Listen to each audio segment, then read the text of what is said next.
Welcome to Penrose Learning, where we make understanding easy. In this video, I will show how to make delicious toffee nut syrup.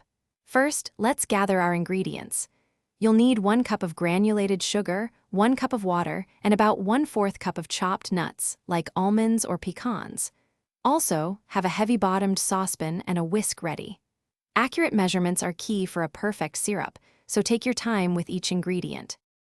Now, let's start making that wonderful toffee base. Combine your 1 cup of sugar and 1 cup of water in the saucepan. Stir gently over medium heat until all the sugar crystals have completely dissolved. Once dissolved, stop stirring. Allow the mixture to boil undisturbed until it transforms into a beautiful, deep amber color. This usually takes about 8 to 10 minutes. Once your caramel reaches that perfect amber, it's time to add the nuts.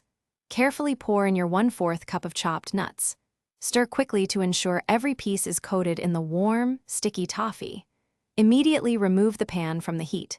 Let it cool for just a minute before stirring in 1 teaspoon of vanilla extract and 1/2 teaspoon of almond extract for that classic toffee nut flavor. After adding the extracts, allow your toffee nut syrup to cool completely. Once cool, carefully pour it into a clean, airtight container. This delicious syrup can be stored in your refrigerator for up to 2 weeks, ready to enhance your coffee or desserts. Remember to check the description for a link to the amazing Shark AI Ultra Robot Vacuum and other great deals. Enjoy your homemade toffee nut syrup. Thanks for watching. If this was helpful, leave a like and consider subscribing. See you next time.